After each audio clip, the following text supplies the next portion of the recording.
Boa tarde, estamos em mais uma Ação e Reação, dia 14 de abril de 2016. Hoje é aniversário de 104 anos do glorioso Santos Futebol Clube. Também é aniversário do bairro da Vila Matias, dia do Pan-Americano e dia internacional do café. Hoje eu vim de terno e gravata, nesse calor senegalesco da Baixada Santista, né? Porque os convidados aqui são dois advogados e também, com certeza, eles iriam vir nesse traje. Então, hoje eu vim num traje, mas o ar-condicionado da TV Com é bom, está funcionando bem, né? E uma boa tarde a todos. Vou anunciar o primeiro convidado, o doutor Armando de Matos Júnior, advogado, que participa algumas vezes aqui do Ação e Reação. Boa tarde, Armando. Muito obrigado pelo convite. E é um prazer estar aqui ao seu lado e ao lado dos meus amigos, inclusive do doutor Aldo, meu colega. Muito obrigado. E o doutor Aldo, que eu anuncio em seguida, que já é comentarista do programa, também é advogado. Uma boa tarde. Boa tarde, meu amigo Eduardo Filetti. Uma vez mais eu agradeço o seu convite. Agradeço também a atenção que eu recebo de toda a equipe da TV Com. Eles estão ali atrás, nos bastidores, fazendo tudo isso aqui funcionar, e eles sabem que o meu agradecimento ele é sincero. Antes de elogiar o colega, eu queria elogiar você, Eduardo, que eu recebi um pedido de uma pessoa que assiste diariamente, que é o senhor José Gonçalves. Ele é construtor. Ele, junto com a esposa, criaram 2 filhos, tem 2 filhos, um é engenheiro, que é o Cláudio, a outra é jornalista. Eles gostam muito do programa, são fãs do Augusto Capô de Casa, mas estão gostando muito do modo como você está apresentando, do seu jeito. E como eu acho que sempre cabe espaço para expansão, né, muitas pessoas, a partir de uma certa etapa da vida, migram e melhoram em alguma área. Eu acho que você está no caminho certo. Boa tarde também, retribuo o elogio, doutor Armando. Muito obrigado. E com certeza faremos um excelente programa hoje. Certamente. Doutor Armando, criminalidade diminui na região. O Estado de São Paulo, segundo dados anunciados pela polícia, o governador Geraldo Alckmin, diz que diminuiu a criminalidade. Você acredita nisso? Dados publicados dia 26 de janeiro pelo secretário de Segurança Pública, Alexandre de Moraes. Boa tarde a todos. Eu serei muito claro, muito objetivo. Eu não acredito na estatística da Secretaria de Segurança Pública e vou explicar o porquê. Os dados são encaminhados pelas delegacias, as delegacias encaminham para o Departamento de Polícia, o Departamento para a Delegacia Geral para a Secretaria de Segurança Pública. O que acontece é que o atual secretário de Segurança Pública, como outros também já foram, são candidatos. O atual secretário de Segurança Pública é candidato à Prefeitura de São Paulo, quiçá ao governo do Estado de São Paulo futuramente. Eu não acredito nessas estatísticas. Várias pessoas que eu conheço, nós todos, sempre alguém chega, olha, aconteceu isso no meu bairro, aconteceu isso na minha rua, o meu funcionário foi assaltado, eu fui assaltado. O que acontece, às vezes, o indivíduo não vai à delegacia de polícia se reportar à autoridade policial e esse registro não é feito. Porque não quer esperar uma delegacia, porque tem o tempo limitado, porque é cobrado de uma outra forma. Então, eu não acredito nessa estatística. Ela não é verdadeira. Sua opinião, Aldo, estatística do Secretaria de Segurança Pública, que diminuíram os crimes na região metropolitana da Baixada? Eu acho que existem 2 análises. E antes de falar o meu modo de pensar sobre elas, eu queria registrar aqui o trabalho seríssimo que o Dr. Gaetano Vergini faz à frente do DEINTER 6, acho que é esse o nome, DEINTER 6. Os policiais aqui da região são todos empenhados nas investigações, tanto a parte da Polícia Civil, que faz essa parte, quanto a parte ostensiva da Polícia Militar. Eu tenho o maior respeito pelos policiais que defendem a nossa região. Não obstante isso, a estatística ela pode até ser a verdadeira, a correta, com essas falhas que o doutor Armando bem ponderou de muitos registros que acabam não sendo realizados. Mas resta saber se essa estatística reflete aquilo que nós estamos sentindo no dia a dia. Será que nós conseguimos ir à praia livremente, com relógio, correntinha de ouro? A praia, eu não estou falando ir a uma situação onde o local já é conhecido como um local violento. Estou falando da praia. Será que conseguimos praticar o nosso esporte na praia, levar as crianças na praia sem nenhum tipo de preocupação? Será que conseguimos ir ao Gonzaga, ir ao centro de Santos, enfim, transitar pelas ruas livremente, levando celular, computador, que são bens hoje, desculpa, que fazem parte do dia a dia, não é nada mais absurdo?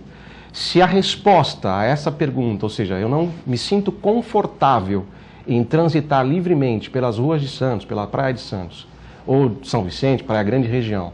Se essa resposta for negativa, eu não me sinto confortável, é sinal que essa estatística toda tem que ser revista. O jornalista Mauri Alexandrino, de 64 anos, que defende a permanência da Dilma, né? Aqui nós tivemos na terça-feira passada o Cirino com a camisa da CUT, com papel fora Dilma, fizemos uma... Não, fica Dilma, fora nada de golpe, fizemos uma brincadeira e o programa atendeu bem e tal. Então aqui nós somos pela democracia. Então, o jornalista Mauri Alexandrino, de 64 anos, muito conhecido aqui na região, foi agredido por um rapaz de aparentemente 40 anos que passava na rua falando fora Dilma, bateu boca com o agressor, que segundo ele é 3 vezes mais forte que ele, e acabou apanhando ontem em Santos, né? Essa questão aí desse fla-flu, dessa violência em Santos, né, na região e no Brasil todo, né, que está esse clima muito violento, esse clima das pessoas, uns a favor da presidenta, outros contra. Essa questão é uma questão muito complexa, né, doutor? Os ânimos estão acirrados. Agora, as imagens que nós estamos vendo são um absurdo. Um homem com esse porte físico bater em um senhor de idade, isso é um exagero, isso não é cabível, isso é criminoso. Agora, mudando totalmente o pano de fundo, é lógico que você não vai provocar, você não deve, em um momento desse, como eu falei, que os ânimos estão acirrados, o povo está nervoso, a sociedade não sabe que caminho nós seguiremos a partir do próximo final de semana, próximo domingo, não é hora de provocar ninguém, não é hora de sair à rua falando palavras, etc. Esse é o meu entendimento. Doutor Aldo, essa questão aí dos pró-Dilma e fora Dilma. Eu acho que tudo isso faz parte da democracia, né? Lá no começo dessa discussão do impeachment, eu disse que tudo levaria a um procedimento de impeachment e que nós tínhamos que enfrentar esse procedimento. Não significa dizer que o enfrentamento de um processo de impedimento significa dizer que necessariamente o presidente tem que sair do seu cargo. O que eu quero dizer com isso é que um presidente, para governar, ele se enfrentar um processo de impeachment, ele tem que entender que ele tem que ter a maioria para governar, né? Essa história do golpe, para mim, está superada. Não é golpe. O próprio Supremo Tribunal Federal já, inclusive, disse que regra esse golpe teria, né? Então, não vamos falar aqui em golpe. Trazendo o assunto para essa questão da violência, essa cultura da intolerância, ela não pode ser aceita pela nossa sociedade. A democracia tem que conviver com esses contrapontos. Uns querem que a Dilma permaneça, uns querem que a Dilma saia. E a maioria, porque a democracia é feita assim, vai acabar vencendo. O que nós não podemos aceitar é esse tipo de intolerância. Isso é inaceitável. Aproveitando só o seu gancho, Aldo, as pessoas estão confundindo os trabalhos exatamente com o que aconteceu no impeachment do Collor, que é completamente diferente. Ali aconteceu uma renúncia.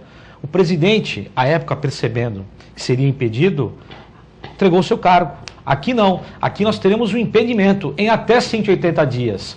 Não quer dizer que a atual presidenta não poderá voltar depois, após 180 dias. Ela já sai, né? Agora. Já sai e fica 6 meses. Não sai agora. Não sai agora? Não, vai para o Senado ainda. Tem uma outra etapa. Ela sendo impedida, ela fica até 180 dias impedida. Não quer dizer que no final desse interregno ela não possa voltar ao cargo. Ela já, vamos supor, se ela perder no Congresso, ela fica afastada por até 180 dias, né? Isso, mas depois que o Senado votar. Não, primeiro vota o Senado, aí ela fica fazendo para julgar. Até 180 dias. Até 180 dias. Até 180. Pode ser que ela volte antes, ou pode ser que ela não volte nunca mais.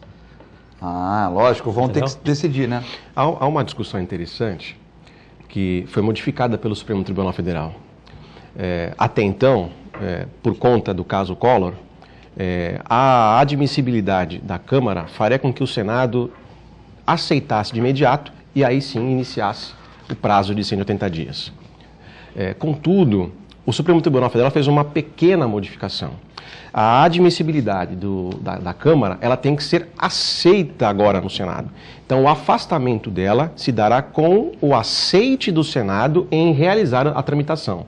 Veja, o Senado pode, apesar de todo esse estardalhaço, eu não creio nisso, mas apesar de todo esse estardalhaço, dessa ampla maioria que a Câmara está divulgando dia a dia, o Estadão já divulga 333 deputados favoráveis ao impeachment, são necessários 342, faltam 9 apenas. Apesar de tudo isso, se o Senado entender que não vai aceitar, o processo de impeachment morre ali. Então não haverá o afastamento. Como poderá morrer domingo também. Sim. Como poderá morrer. Sim. Creio que sim. É uma briga difícil, porque os governistas, né, aqui nós estamos para analisar, aqui é um programa de análise, né? Os governistas eles estão oferecendo muitas coisas, né? Por exemplo, existe a hipótese de voltarem alguns jogo deputados. De futebol, não existe resposta ainda. Isso, é um só clássico. no final do domingo, é um clássico. Existe a possibilidade de amanhã voltarem alguns deputados que estão no governo, que com certeza vão votar pró-Dilma. Existem viagens oferecidas, cargos, deputados de baixo clero que estão sendo de uma certa maneira convidados, né? Convidados, vamos falar, para ocupar cargos ou escolherem alguns dos seus apadrinhados políticos para cargos. Muito então, é um fla-flu, né?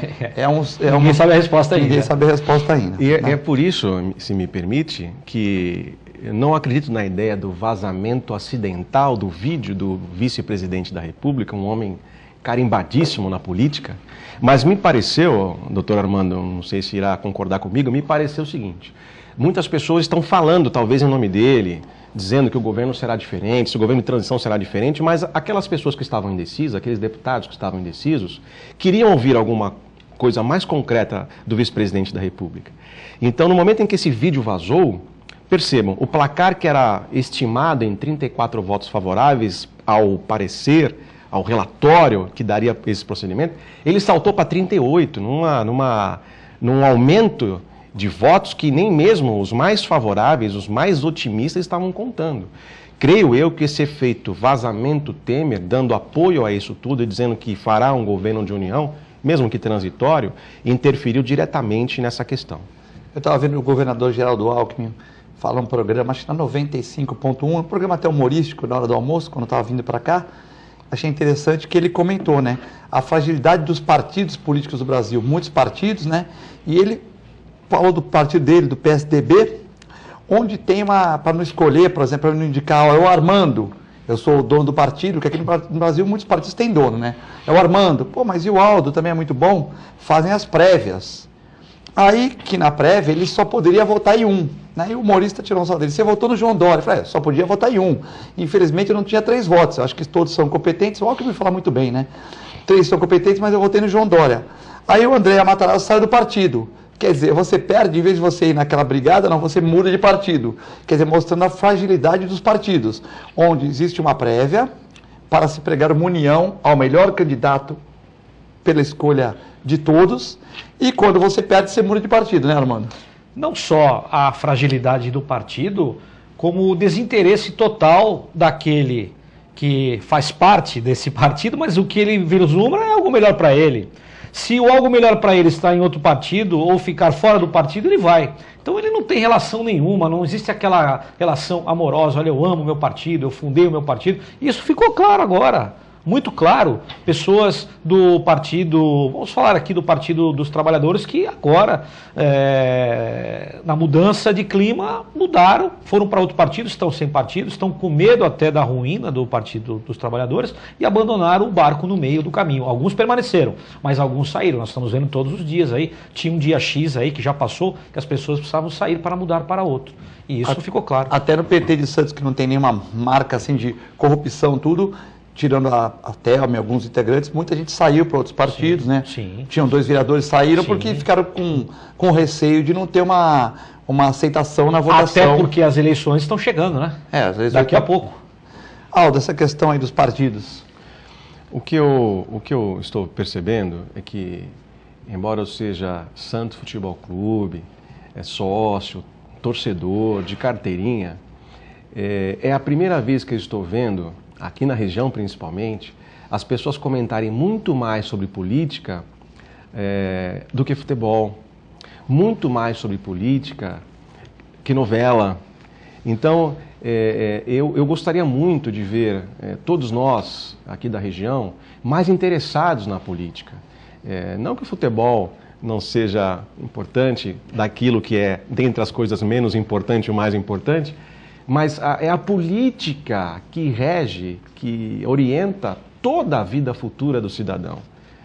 Então, se não houver um engajamento político, interesse político, uma educação política, uma cobrança também dos políticos que são escolhidos, infelizmente passa-se o momento político, voltamos àquela nossa rotina de continuar reclamando, sem cobrar dos nossos representantes. Aliás, tem pessoas que nem sabem, nem lembram em quem votaram nas últimas eleições. O mapa da violência, feito pela Faculdade Latino-Americana de Ciências Sociais, mostra que o crime com as armas de fogo sobe 400% em 30 anos no Brasil. Os dados são preliminares, mas mostram um salto muito grande. O doutor Armando, que é criminalista, o doutor Aldo também faz criminal no seu escritório. O que vocês acham disso? O crime com a arma de fogo, e também já podíamos falar do desarmamento da população, né? Sim, eu vou deixar isso bem claro. Eu gostaria de começar pelo final, pelo desarmamento. O desarmamento foi um absurdo. O cidadão de bem, o trabalhador, em qualquer país civilizado, ele tem a sua arma de fogo. Não só para o registro e tê-la na sua casa, até para portá-la. É lógico, com autorização da autoridade. Não pode ir na loja comprar e sair com uma arma de fogo na rua sem registro, etc. Não é isso.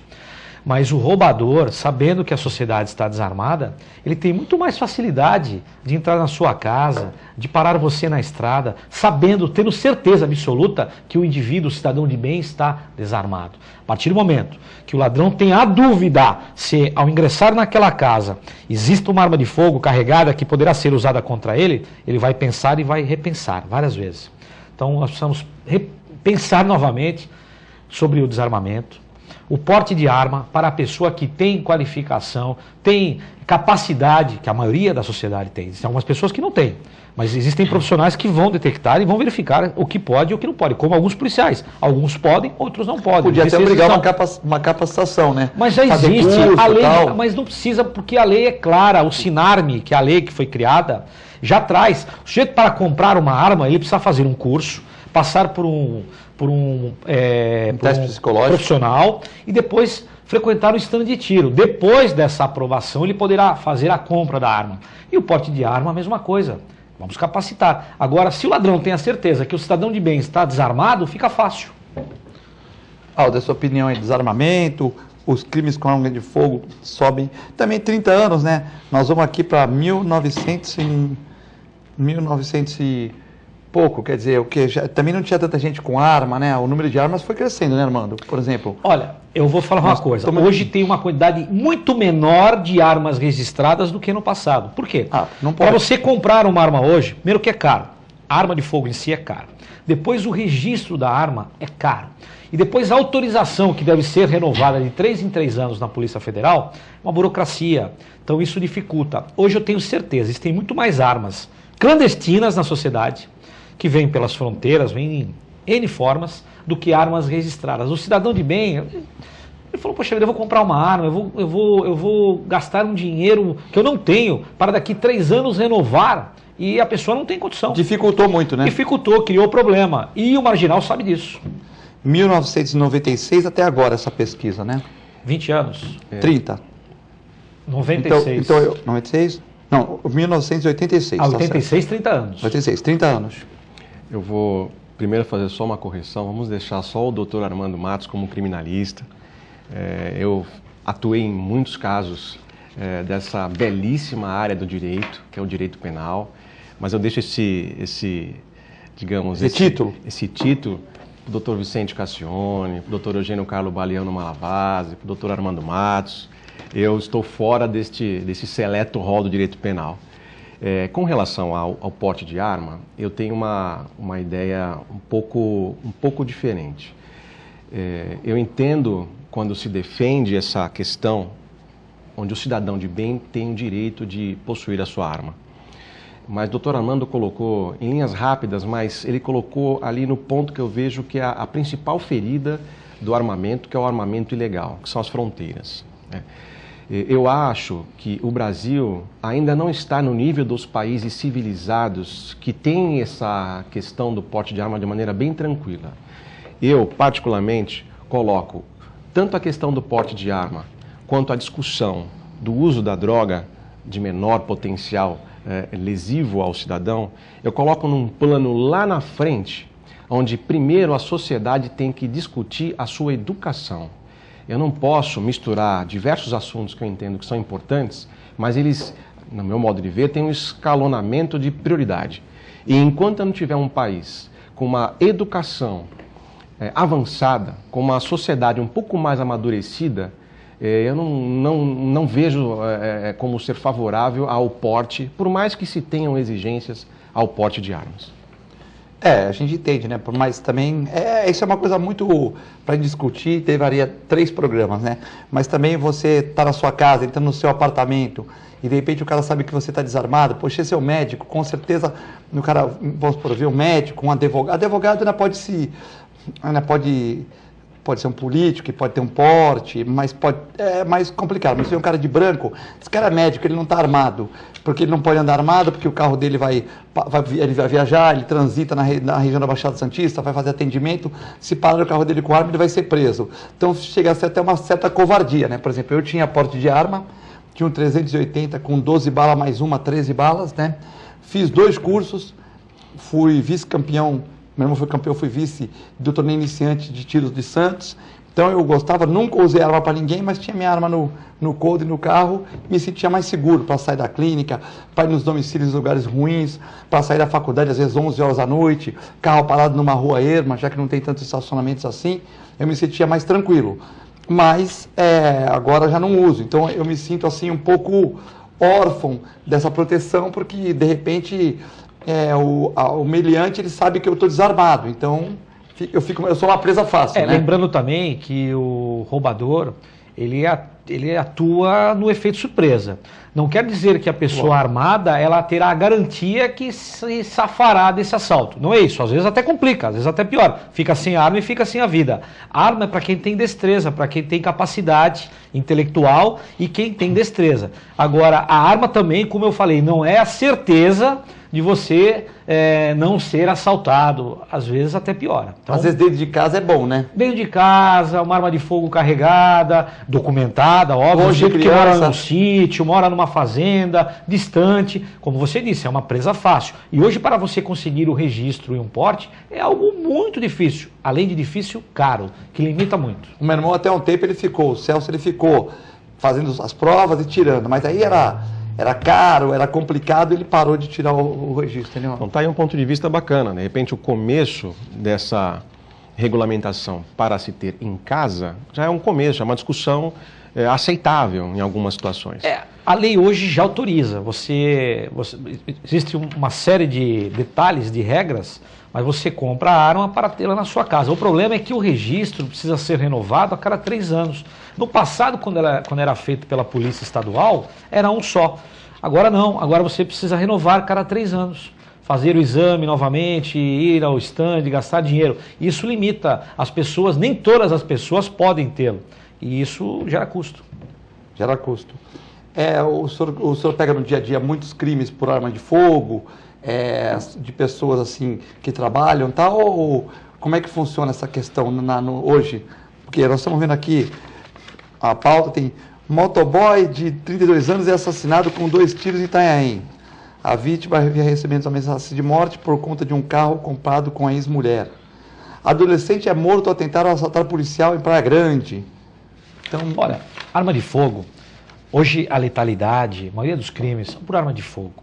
Mas nós observamos a arma de fogo tanto usada pelo roubador, ele vai assaltar uma pessoa, mas o problema é em casa. Outro dia, poucos dias atrás, um bombeiro discutiu com o filho e matou o próprio filho dentro de casa. Só 2, 3, 4 meses aí, não me recordo exatamente. Um rapaz matou a namorada em registro com um golpe de faca. Exatamente. Então, quando você quer matar, um crime de homicídio, um crime de sangue, um crime cruento, o sujeito vai matar, pode ser com faca, com pedaço de pau, com pedra, com veneno, ele vai matar. Agora, o que facilita o roubo, a arma de fogo facilita muito, sem discutir. Agora, o problema das fronteiras, olha só, vou só fazer um parentezinhos aqui. Nós observamos na semana passada aquelas imagens, o sujeito com uma metralhadora antiaérea na traseira de uma caminhonete, passando por Santos. Nós não estávamos no Iraque, na faixa de Gaza, nós estávamos no Gonzaga, estávamos na entrada da cidade de Santos. E na polícia não, as polícias, 2 policiais rodoviários reagiram sem saber do poderio de fogo, morreram, foram fuzilados. Ontem, ou 2, 3 dias atrás, saiu, estava mal, acho que foi operado, saiu do risco de morte. Mas 2 foram alvejados com colete e o projétil penetrou e matou os 2. Com o mesmo tiro? Com o mesmo tiro. Um tiro só matou 2 policiais. Por quê? Porque transfixou o colete, o corpo, o colete e o corpo. 2 policiais. As polícias não têm o poderio desses ladrões. Doutor Aldo, essa questão. Uma questão covarde, inclusive. Covarde. Né? Covarde. Então, essas questões deveriam rechear as estatísticas para ver que tipo de armamento estão dando para os nossos policiais. Porque coragem, nós vimos que o policial que está no dia a dia tem. Coragem tem. Agora é covardia deixá-los com o armamento que eles têm hoje, enfrentando esses bandidos que vêm fortemente armados aí para a nossa região. Então, na verdade, nós estamos enxugando gelo, né? Porque nós temos 5 fronteiras perigosas, a Polícia Federal faz o possível, mas não tem como controlar todas as entradas, então a droga e as armas chegam. Então nós estamos enxugando gelo. A gente trata, mas está entrando, trata, mas está entrando. Enquanto não fechar isso, nós não vamos resolver, né? Não. Enquanto nós não tivermos certeza de que para as nossas fronteiras não entra arma e entorpecente, e o entorpecente gera o crime dentro do nosso país e cria receita para eles, nós não teremos segurança. Porque essas armas, essa arma não entrou pelo aeroporto de Cumbica, ninguém passou com aquilo nas costas. Aquilo entrou de forma ilegal, é claro isso, não precisa ser especialista. É claro que isso entrou ilegalmente. Agora, a Polícia Federal não tem contingente para tomar conta de todas as fronteiras, tanto a fronteira seca quanto a fronteira molhada, que são os portos. Nós vamos a um rápido intervalo, já voltamos.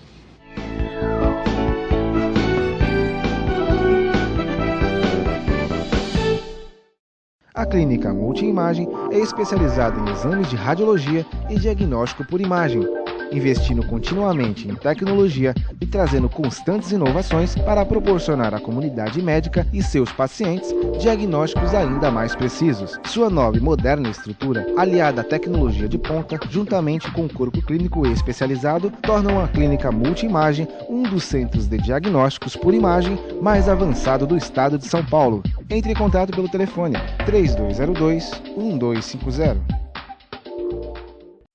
Com o objetivo de atender cada vez melhor, o Plano de Saúde Santa Casa oferece a você e a sua família uma ampla rede de atendimento em Santos, São Vicente, Praia Grande, Cubatão e Guarujá.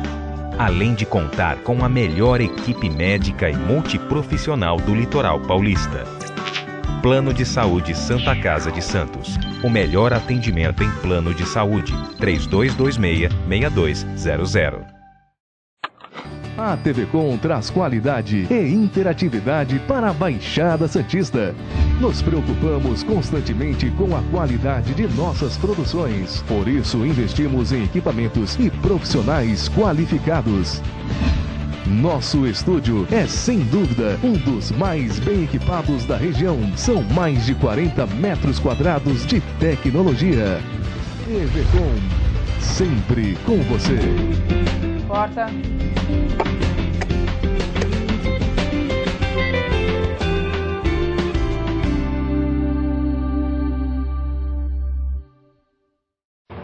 Sintracomos, 76 anos de lutas e conquistas em prol do trabalhador. Um sindicato forte a serviço do trabalhador. Este é o Sindicato dos Trabalhadores das Indústrias da Construção Civil, Montagem e Manutenção Industrial e do Mobiliário de Santos, Cubatão, Guarujá, São Vicente, Praia Grande, Mongaguá, Itanhaém, Peruíbe e Bertioga. Associe-se ao Sintracomos e faça parte da nossa família. Administração, Presidente Macaé Marcos Braz de Oliveira.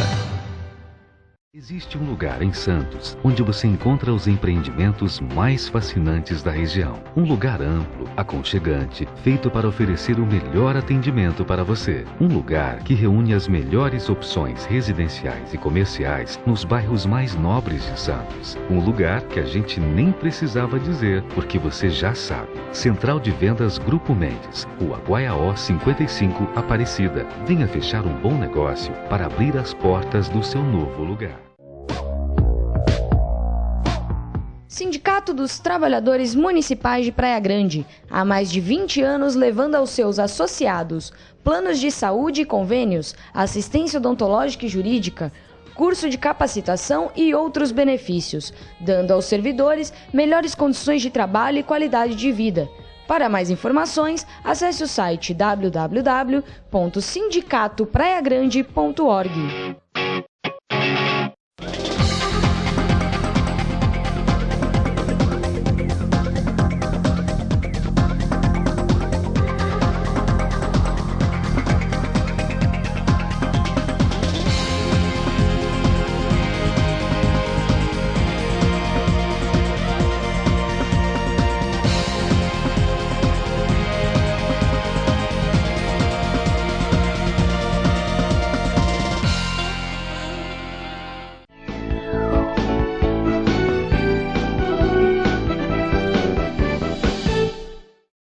Estamos de volta no segundo bloco do Ação e Reação pela sua TV Com.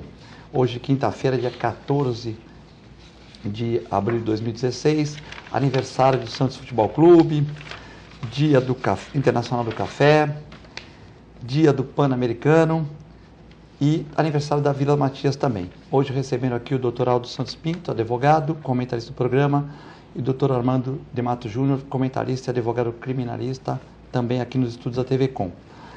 Fala dos nossos apoiadores, vamos fazer aqui, faça igual o meu amigo Nelson, né? Nosso amigo Nelson Rodrigues, que tem a Ozan, o Aldo também fez para todos os funcionários Ozan. Liga para o 32 28 8000, Ozan, plano de assistência familiar. Você que é preocupado com a sua família, faça como os amigos da TV Com. Ligue para o 32 28 8000 ou www.ozan.com.br. Também um abraço para o pessoal do restaurante Boqueirão Express Grill. Meu amigo Nelson, São Paulino, tá contente o Nelson. São Paulo ganhou do River Plate ontem, 2 gols do argentino, né? Tal. E também para o Paulão corintiano, né? Que está aí torcendo para o seu time aí na final, nas quartas de finais, né? Ia jogar no domingo, mas na questão das manifestações, o jogo foi passado para sábado às 4h20. E o Santos joga na Vila Belmiro com o São Bento às 6h30 no sábado. Mandar um abraço para eles. Quem tiver com fome, quem tiver passeando ali pelo Boqueirão, Rua Lobo Viana 89, Boqueirão Express Grill. Aldo, essa questão aí cresce o número de motoristas com a CNH suspensa na Baixada Santista. Cerca de 4.000 motoristas vão ser penalizados com suspensão da carteira de motorista. Antes de iniciar meu comentário, fala da Ozan, aproveitar que você falou de diversos aniversários, e eu tenho que registrar que amanhã é o aniversário da minha esposa, minha amada esposa, então eu tenho que registrar o parabéns para ela. E a Alice, que é a nossa filha, já está escondendo o presente em algum lugar para criar uma brincadeira. Que ela tem que buscar, achar o presente, né? Tudo é surpresa. Ela já falou para a mãe, mas é uma surpresa, né?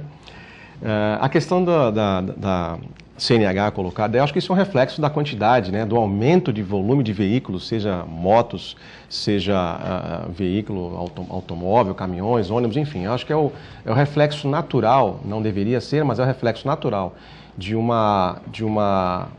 aumento de carteiras de habilitação expedidas e muito, com certeza, da falta, uma vez mais, da educação do trânsito. Em que momento, por exemplo, nós recebemos a educação do trânsito? Quando completa 18 anos, frequenta uma autoescola, faz algumas aulas obrigatórias e ponto final. O que o brasileiro está acostumado ele tem 18 anos de pedestre.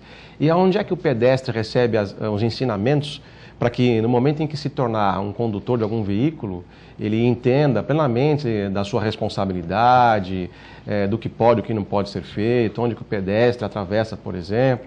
Então, acho que isso é um acúmulo natural do aumento de veículos com a ausência de educação de trânsito. E ao terceiro ponto, me permita, doutor Aldo? À vontade.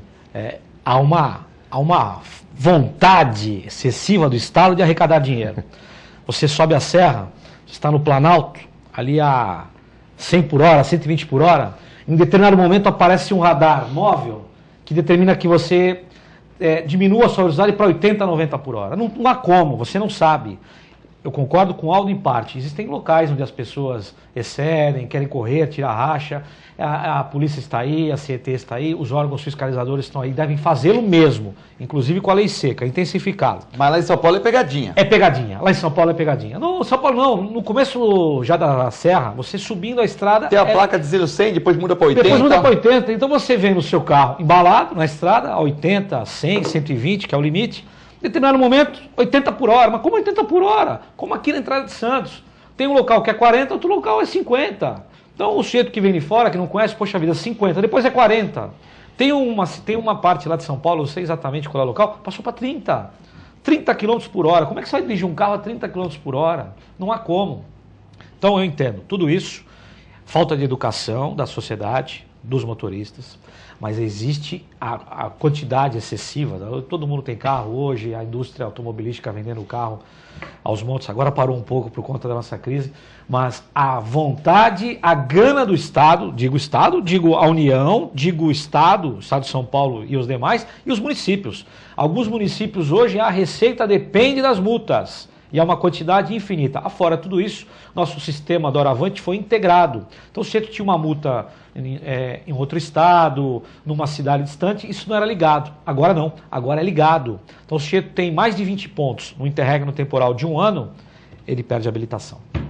Eu vi, mas a Fátima está reclamando que outro dia ela parou na Fernão Dias. A Fernão Dias é aquela rua do lado do Shopping Balneário, não é isso? Sim. Onde tem a Rádio 98.1, né? Ela parou ali naquela ruazinha, que tem o restaurante Barão do Café e tem o Shopping Parque Balneário, né? Em frente ao McDonald's, a Smart Fit, enfim, a Americana por ali, né? Ela parou às 7h30 da manhã, num sábado chuvoso, ali, para acho que fazer alguma coisa que ela tinha que fazer para ela, ela não disse o que foi fazer. E parou naquela rua que estava vazia, tinha uma placa de só para parar quem for transportar, tem uma placa só para parar, embarque e desembarque, né? Carga e descarga. Carga e descarga. Aí passou o agente da CT, a multou, mas não deixou papel, ou seja, então ela disse que ficou 15 minutos lá, 7h30, no carga e descarga, ela falou que tem 4 cargas e descargas ali naquela rua, ela parou ali, desceu, quando depois de um tempo chegou a multa em casa. Ela pergunta, que carga e descarga que tem ali 7h30 da manhã num sábado chuvoso? Não existe, né?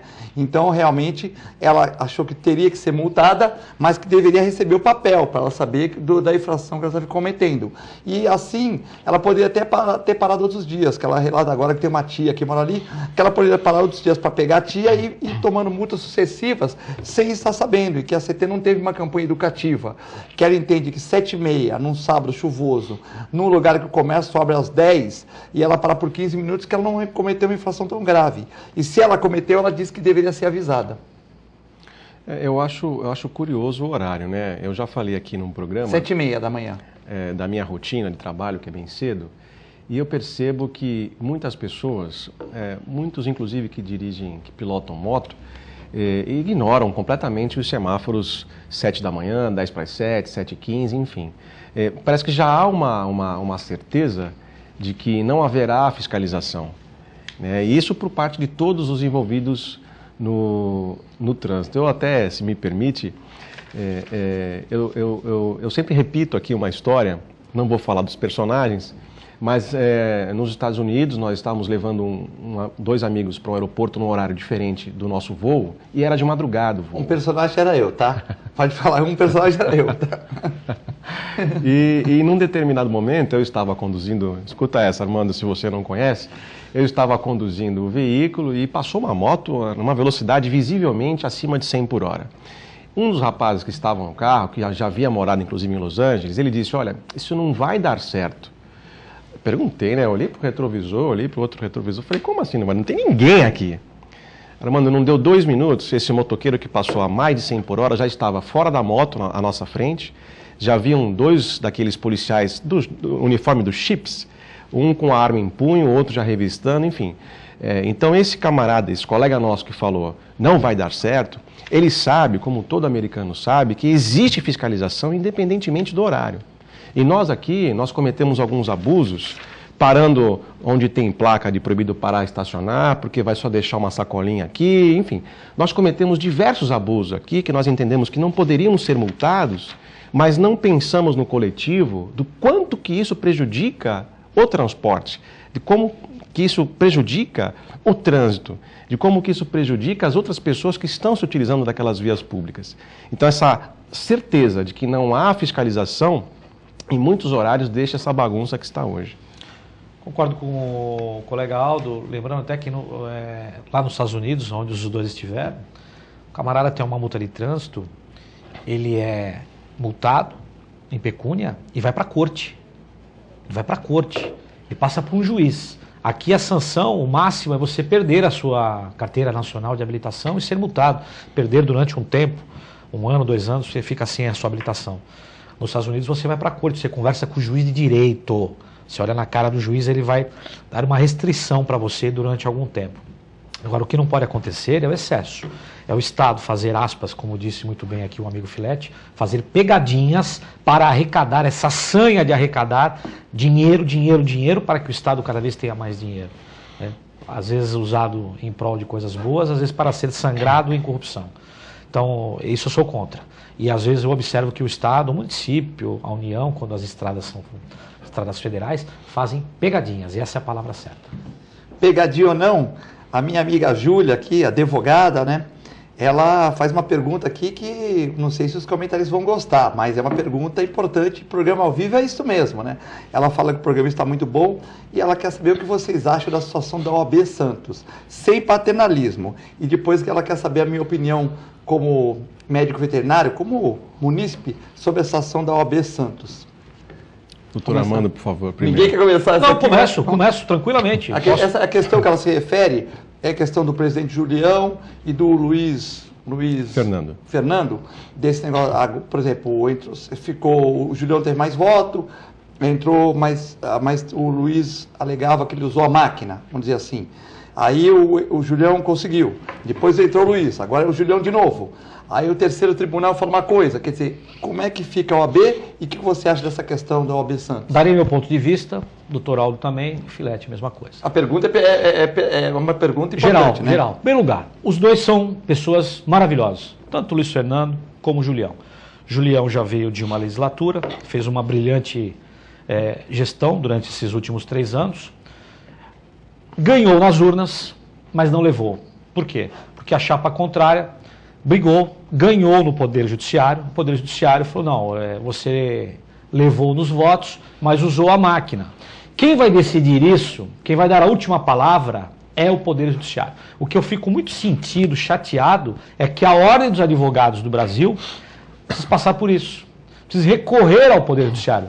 Dois integrantes da Ordem, porque ambos são integrantes da Ordem, brilhantes profissionais, brilhantes advogados, 2 professores, estão brigando, as 2 chapas, não eles, né, pessoalmente, mas as 2 chapas brigando, e precisando levar esse problema ao Poder Judiciário, sendo que o Poder Judiciário já tem vários outros. Então fico chateado por isso. Mas é a democracia, nosso país é assim, e os 2 querem ser presidentes, só que lá só cabe um. Doutor Aldo, essa questão do OAB Santos, que é uma questão que foi divulgada nas mídias sociais, nos jornais. Em primeiro lugar, um abraço para a colega Júlia, que é advogada, e ela sabe muito bem o que está acontecendo, mas percebemos então o interesse de todo o munícipe ou daqueles que são telespectadores desse programa, o interesse pela OAB. E com certeza a OAB tem o seu respeito na sociedade, a OAB tem participação em todos os momentos importantes da sociedade, seja a nível regional, seja a nível nacional. Mas tecnicamente falando, houve uma impugnação ao tempo das eleições que antecederam a apuração dos votos. Creio que a comissão eleitoral aqui não poderia ter feito a contabilidade dos votos. As urnas tinham que ser remetidas para São Paulo e numa decisão tomada exclusivamente pelo presidente da comissão à época, esses votos foram apurados e aí sim revelaram a grande maioria de votos para o então presidente, buscando a sua reeleição, que é o Rodrigo Julião.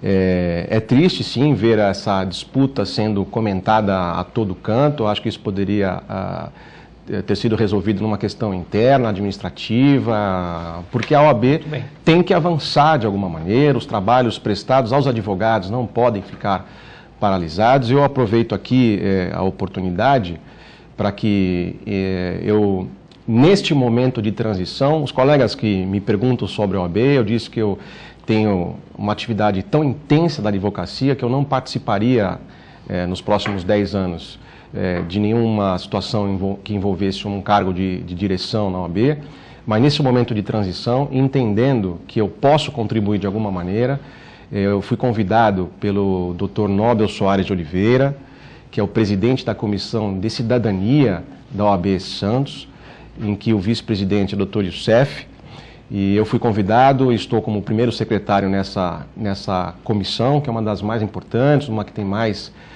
das que tem mais visibilidade junto com as outras.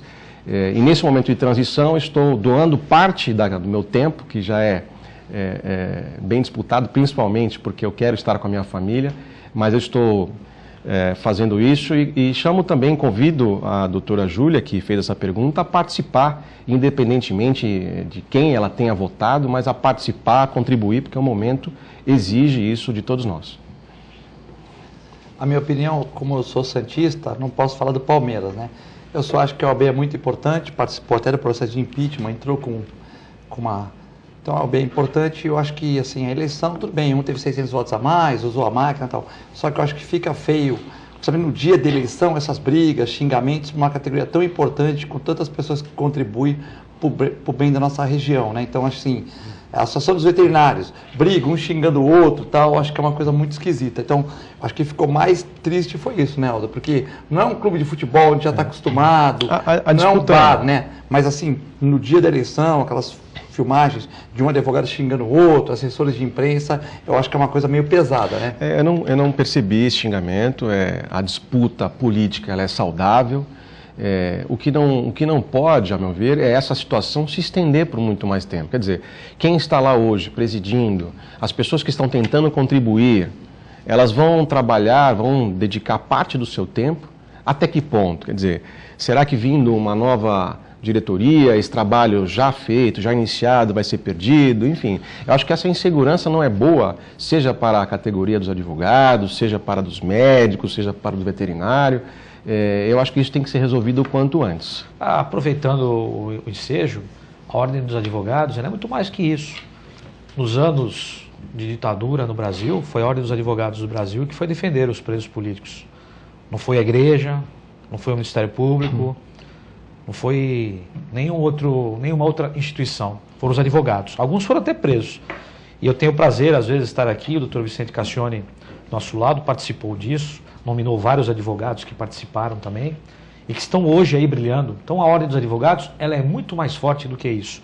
Lembrando também que nós observamos, ligando a televisão à noite, a presidenta da República reclamando do vice-presidente, e o vice-presidente reclamando da atual presidenta da República. Então isso é natural. Outra coisa, o presidente da ordem não ganha nada. A sua chapa, o tesoureiro, o vice-presidente, ninguém ganha nada.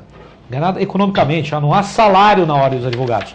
O sujeito abre mão do tempo dele, como o doutor Aldo muito bem disse aqui, muito bem colocado, faz parte. Eu também integro, sou da Comissão de Prerrogativas Criminais, não ganho nada. Economicamente não ganho nada. E vários advogados fazem isso nas outras comissões, existem N comissões. Então o advogado faz isso por livre e espontânea vontade e para trabalhar em prol da sua classe. Mas disputas existem e vão existir sempre. O João do Saboal, um abraço para o João. Boa tarde à mesa. Vamos começar do princípio. Perceber o poderio do fogo dos miliantes? Fernandinho Miramar relatou para a Polícia Federal que trazia armas do Líbano e trocava por drogas com a Farc. Por coincidência, tem parceria com esse partido que está no poder, com o Foro de São Paulo, que, por coincidência, ainda tem essa violência que extrapolou nos últimos anos. Os agentes de segurança estão cada vez mais acuados por movimentos esquerdistas. Ele quer que nós temos que ir à fonte, ao princípio. Um abraço a todos, João de Oliveira, né? Então ele fala que o Fernandinho Miramar trocava arma com o Líbano com drogas, que relata um pouco do partido com o Foro de São Paulo, enfim, faz uma...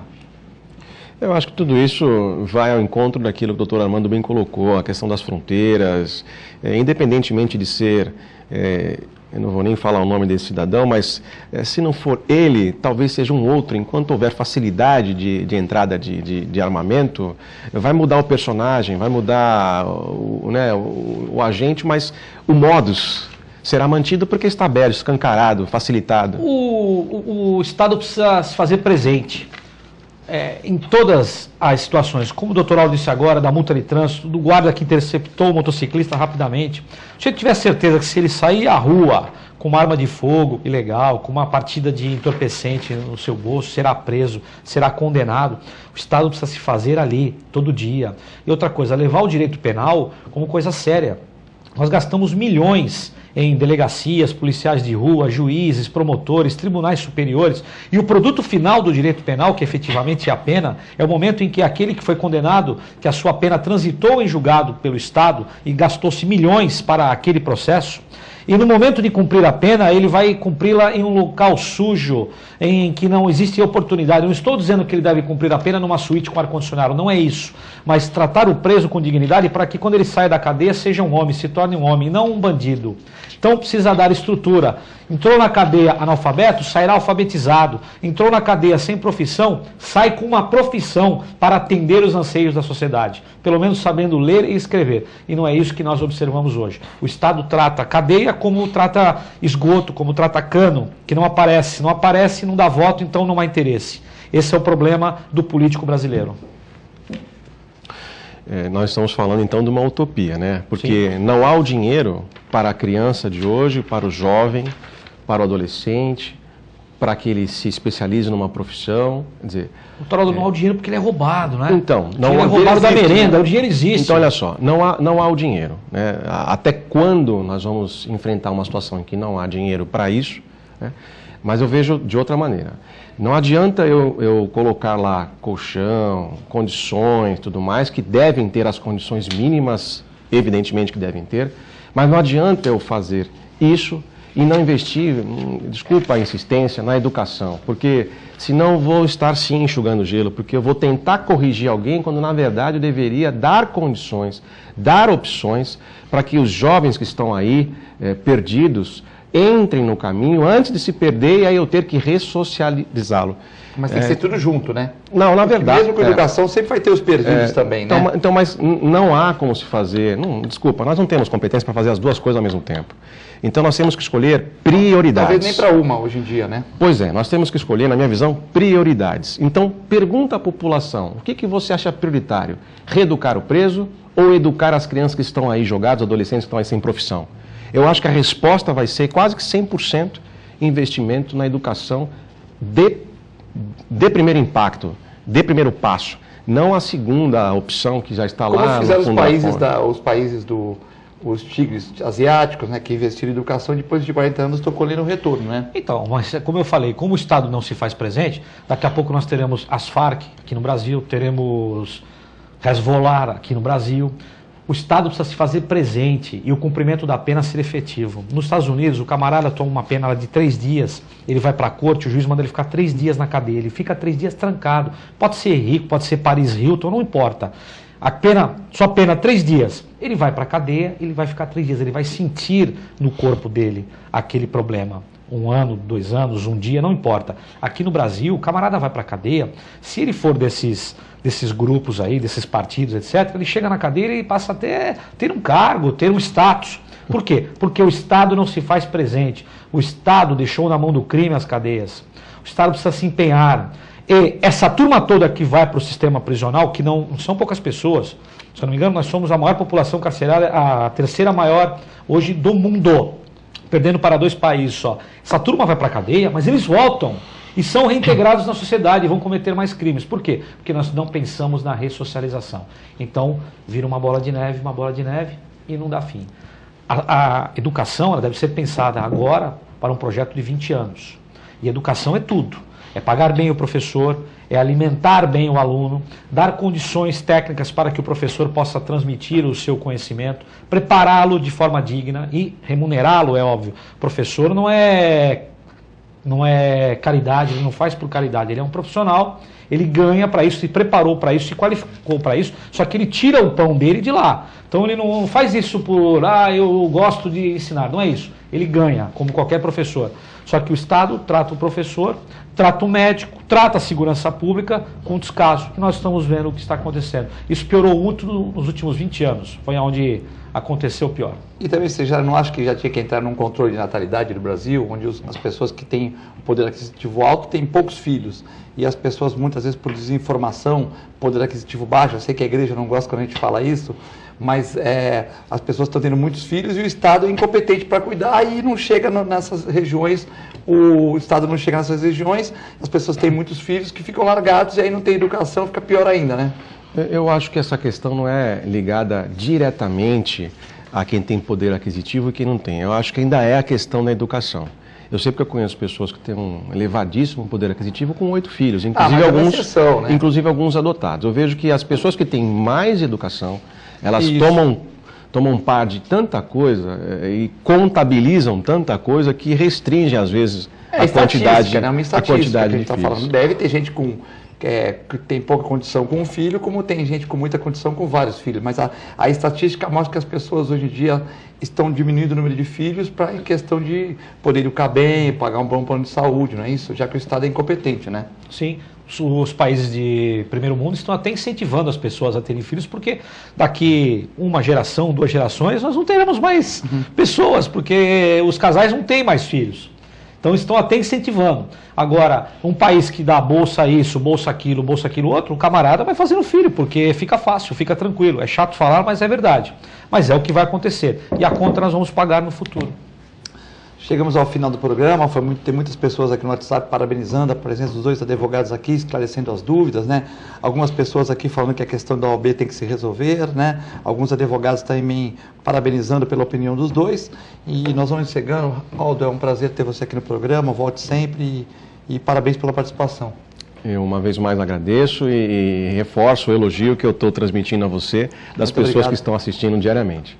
É difícil substituir o Augusto Capô de Casa. Ontem o Bonavides ligou aqui e falou: a difícil missão. É difícil porque o Augusto tem aquele jeito dele, é mais polêmico, mas estamos tentando trabalhar com honestidade e fazer um programa alegre, divertido e que dê direito das pessoas se defenderem na democracia, né, doutor Armando? Muito obrigado pelo seu convite, um abraço para o Augusto e parabéns pela sua apresentação. Foi um prazer estar ao lado do meu amigo Aldo. Eu quero só deixar claro aqui, deixar registrado o passamento do doutor Raimundo Macedo, que presidiu a Unimed desde 2010, brilhante médico. A Sociedade Santista perdeu um profissional maravilhoso, nós perdemos um médico, um amigo, e eu tenho certeza que a família será confortada.